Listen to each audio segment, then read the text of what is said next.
Before the guests sit down, there's 4 different bites on the table. It varies in flavors and textures. But the first thing you sit down when you eat is a rabbit consommé served in a ceramic eggshell with a pea foam. Official on 4X. 4. That's LTI. LTI. Each station is responsible for a contribution on the canapé. So we present a Hassoun tray. It's a multiple bites. He has the plum and the fava bean tart. In here, he removed the seed, puts a little bit of hard palm puree there. Then we have some kinmenite from Japan that's been cured in kombu for 6 hours. He takes that lid from the plum and then he pickles it. He goes back and then shingles it together. After that, we move into an almond tart, another labor-extensive process. We're basically highlighting fava beans and almonds. We take whole almonds, blanch them, slice them paper thin, and then basically shingle it into a flour. Underneath that, we have a farmer's cheese that we make in-house, and then fold pureed fava beans into it. It's topped with some mustard and thyme. So almost think like flavors of charcuterie into one bite. So here I am setting up the start of my Wagyu tart with Japanese A5 Wagyu that I slice very thinly. I pretty much roll these before service and then assemble as the guests come in. We have Wagyu carpaccio, black garlic, strawberries that are finally just popping into season, and shiso. We're official on 2 canapes. 2. We got bird out of the oven. Yes, sir. We got 4 eggs on deck, 14 please. 2 more fish on deck. Are you ready on 12? Beautiful. Hands please. Right. I'm walking. Hi guys, happy Thursday. Happy Thursday. So we're starting breaking down our partridge here. It's going to be for our partridge and clay course. One of my favorite things on the menu that we've constantly do and we've become a bit known for is baking in clay. We've done duck and pig and squab in the past. Currently we're using partridge. It's pretty unique. Most people haven't had it here in the Midwest, but really it just eats like poussin or young chicken. We're butchering the birds now to put in our brine. And they're going to sit in here for about 24 hours. So it's always important that we're like a day ahead. So everything that we butchered today is going to be used for tomorrow. And everything we took out of brine today is basically for service. So this is just our just butchered bird. And this is one coming out of the brine. So you can see a little bit of osmosis happening here, sucking in some of that salt and flavor. It's a little more plump and it's going to kind of retain that moisture after we roast. So we're gonna go through the mousse making process. We stuff the birds with a sausage of morel mushroom, foie gras. And then we have kind of an array of spices and salt. Temperatures are really important. We basically spin this until it reaches 40 degrees. We're gonna temp this several times during this process to make sure we're not bringing the sausage above a certain temperature. 55 degrees is our kind of limit. So we're getting up to temp. So we're gonna add our ground foie. We've completely emulsified our sausage here. And then again, it's really important to keep everything as cold as possible during this kind of whole process. So always working onto an ice bath. After that, we're gonna fill a pastry bag and then we're gonna start stuffing our sausage in our partridge. We're gonna go through and kind of peel back some of the skin. It creates just a cavity between the skin and the breast where we're gonna fill. We obviously want to keep the shape, but not penetrating the skin is what's going to kind of keep our sausage glued to our breast here. So we just work both sides of the breast.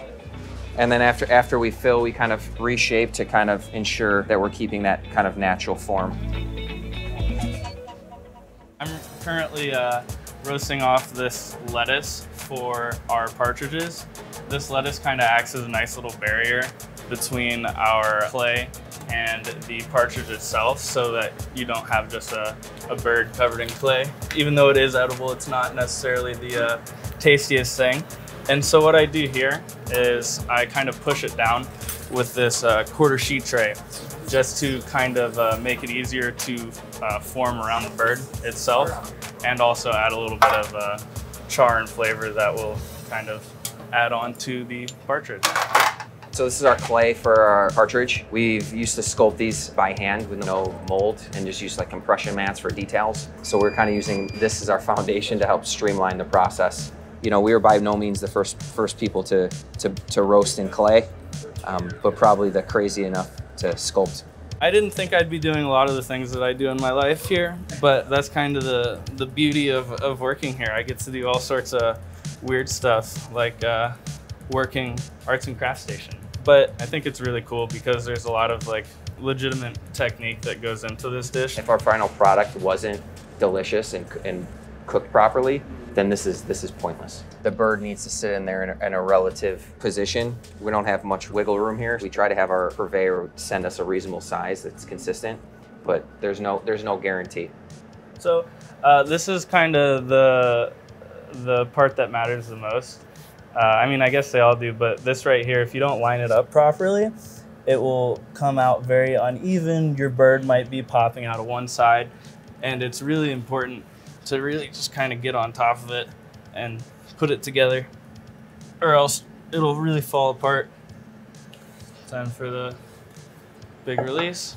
Our bird comes out, nice and pretty.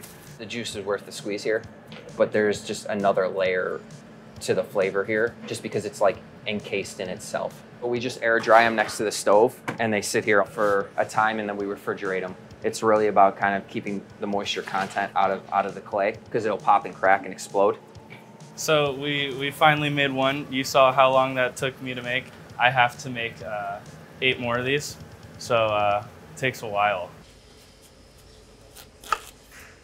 Once you're entering like halfway through your menu, you're gonna receive something that's bright and refreshing. We wanted to have something that highlighted that tomatoes, watermelon. I'm gonna hollow this out, and then I'm going to set a tomato gelée. You got this very beautiful clear liquid, and then we're gonna use that to set in the watermelon. This is my tomato water. So this is after I processed the heirloom tomatoes. I'm just boiling it with a little bit of agar there. I'm let that come to a full boil, add some gelatin. We're gonna go ahead and just pour it. It takes about maybe a good hour to 2 hours to properly set it all the way through. And then we go ahead and portion it closer to service. So this part of the watermelon is going to be a sidecar that works with the main course. This is going to eventually be hollowed out and is going to work as a lid. It serves as a cover for the crab salad that is served on our plates. We always try to have bread service here. Our laminated cornbread has kind of become a staple, but it's really the best of both worlds when it comes to bread, in my opinion. Kind of this love marriage between cornbread and croissant. So active dry yeast water and a bit of sugar just to kind of kickstart the yeast process. And then we'll just go through the mixing process while our yeast blooms. So bread flour that's been sifted, salt and sugar. And then we hydrate cornmeal and let it sit over the day. And then it basically hydrates some of it to take away some of the chew. So we're gonna start by adding our eggs. We're gonna do this in phases. And we're gonna do the same process with our butter.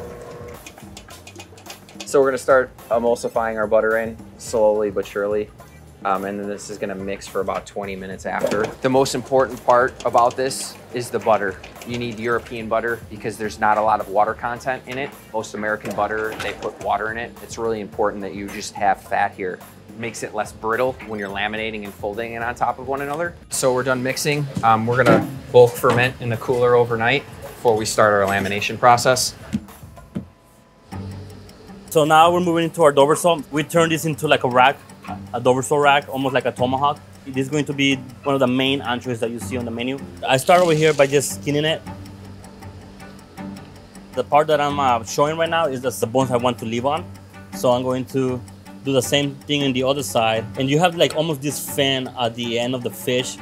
We cut that off because that's where the bone starts to get real fragile. So basically we get it to this stage, and then I just run the scissors right around with it. And now you can see that our rack is starting to like take shape. So now that I have like my whole rack fully developed, I'm going to season the inside, some salt. So I think Peter Luger was like one of the first chefs to do a fish chop or fish steak, and this was like in the 90s. And then Thomas Keller obviously is famous for the salmon chop, where they took the collar and kept it on the bone. But I think this just drives home like the understanding of butchery here that Gustavo has with soul. So what we're doing now is we're gonna build a mosaic that's going to decorate the front side of the fish. I like to start with the zucchini, and then I just shingle my way all the way down, yellow squash. And then I just keep repeating this process until I have a mosaic big enough to cover the whole fish. We're almost there. There we go. So now that we have our mosaic built, I'm going to transfer it to the fish. Try my best to keep it as intact as possible. I'm gonna go ahead and wrap it in some plastic. to guarantee that it stays on. Gentle wrap, not too tight. We're gonna cryo bag it anyways. So by putting it face down, it guarantees that the zucchini and the squash lines perfectly where the rack starts up here, because eventually I'm going to trim the bottom so I'm able to allow the fish to stand after we portion it. So we're gonna sous vide these and probably do it 100 more times just to make sure we're ready for service. So something that's really important here is that every 4 months we collaborate with a local artist. We bring in their work and this place kind of dubs as a gallery. Right now we're featuring Megan Bora. She's a local Chicagoan. So we collaborated on some plateware and serviceware for our salad course. What really helped me is when Chef sent me the palette of the salad dressings. Before I had any color scheme, it was sort of hard to come up with the imagery. And then once I had the specific colors, I was like, oh, okay. I'm gonna incorporate yellows, more greens, more summery palette, and then I found it was much easier to paint the rest. So this is one of our local farmers here, Mike Murphy. One of our courses that we wanted to highlight Megan's work for our salad is really about just seeing what we can get in daily or weekly and kind of riffing off that. So assessing what he's bringing in for us. We get to kind of pick and choose through this array of herbs and flowers and assemble kind of daily on what's available. So now we're putting together a salad course. We usually just kind of start by having like a foundation or base of something that's a little more hearty. That's where the romaine's coming into play. And then we're just gonna kind of start building our bouquet. I've got 3 different types of pea tendrils here, Calvin, Verde, and some yellow. So we're just gonna start by layering those. For me, a salad's always 3 things. Something acidic, something sweet, and something herbaceous. So it's accompanied by 3 different purees that are on the plate that are kind of meant to riff off the color palette that Megan used in her work. So we just have some blanched chives. It's essentially what's gonna allow us to kind of bind our bite here and allow the guests to kind of pick it up. There's a science to it. I very much so appreciate florists. This is my second bird, I guess, today. And one of the problems that you face with this project is sometimes something will poke out when I'm cleaning it off, which means that I now have to fix that. So like the clay didn't come together separately. So now you kind of have to problem solve a little bit. I take a little bit of clay. It's like a Band-Aid, yes. And that kind of is a really easy fix to this almost terrible problem. Because if I didn't fix that up, this whole bird wouldn't cook properly first and foremost, but it also would be like falling apart when we bring it out to the table.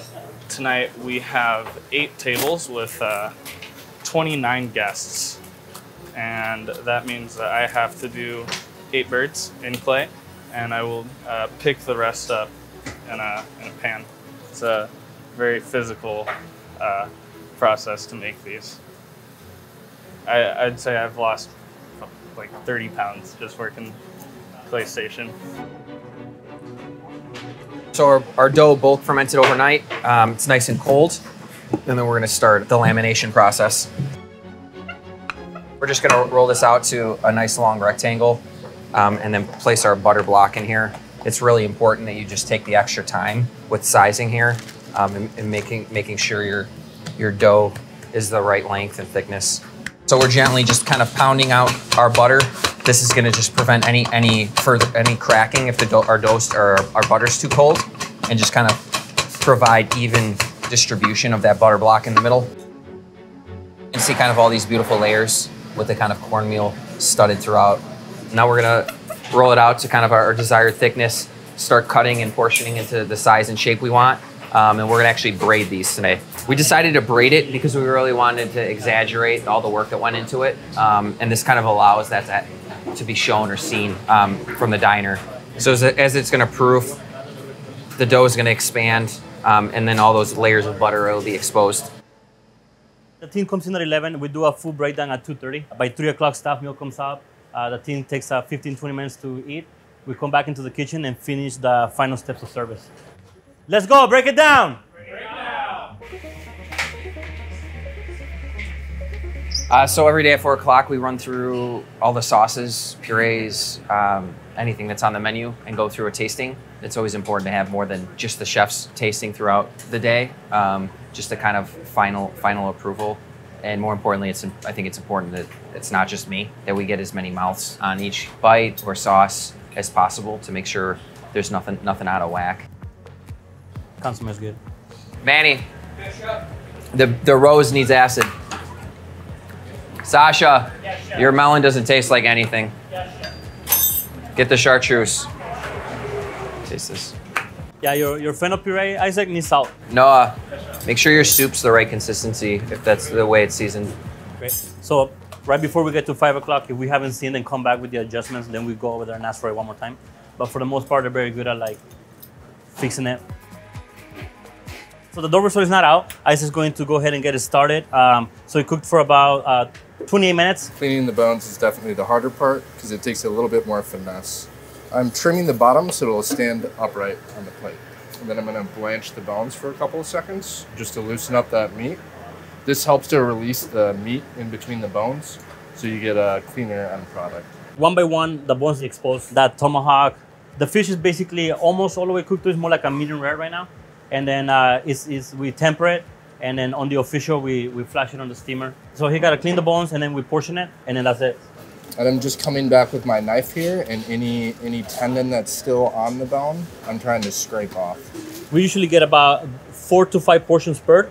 It's not necessarily about how many bones are in each portion. That's why sometimes we may lose a head or a tail. We find it that it's best to portion from within the fish other than coming in from the top. So instead of cutting through bone, he's actually cutting through the membrane that's holding it together. That way we also avoid any like chips. Any bones that chip and people bite into it, like we don't want that. Since the entire inside of the fish is now there's like no bone, you know. The only bone you see is the only bone on the fish. The cooking the fish is just enough to allow us to put it in the steamer one more time before it gets put on the plate. Eats just like a lamb chop on the bone. The bones don't run all the way through the fish, but are kind of exaggerated off of one side.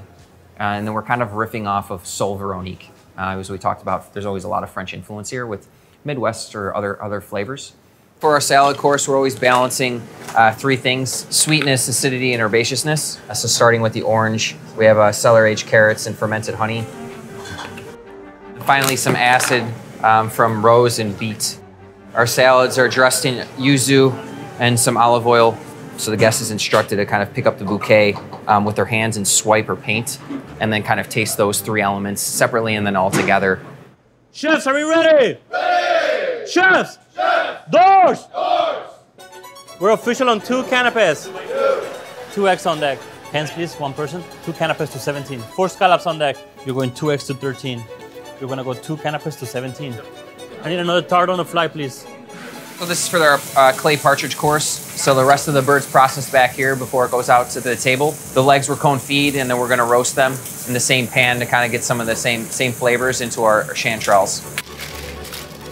I'm wrapping these birds right now in tin foil because they need to not blow up in the oven. That's kind of our main goal. So as soon as guests arrive, it's essentially our cue to throw them into the oven. We've got it timed pretty good. They're roasted for about 45 minutes to an hour. And after they come out of the oven, the clay is presented, or the sculpture is presented tableside.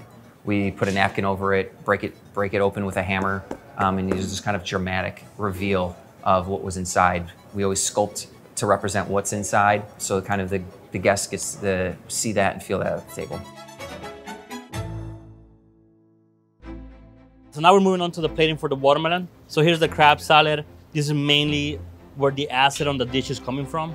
Now we have a little bit of a crunch and heat. So we have our XO sauce.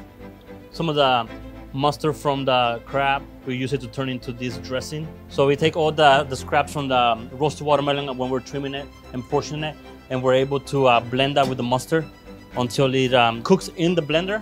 Roasted watermelon sheet. We roast this for 2 hours. All the natural sugars on the watermelon caramelizes, and then we're able to go back and slice it almost like tuna. The liquid that comes off the watermelon, we save it, make a syrup.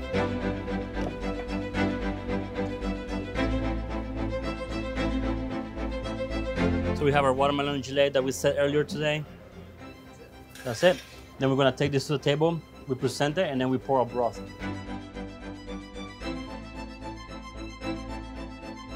So I don't know if food is art.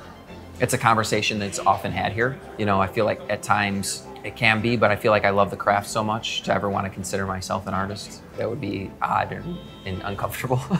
But you know, it's something that we consider. I feel like we're an extension to the artists that we're trying to highlight here. And the food is an extension of that. But I guess there is something therapeutic about coming out to the table and reading a piece of art for the sake of eating. And that's kind of just always the driving force in the conversation we're trying to have and make our guests think about.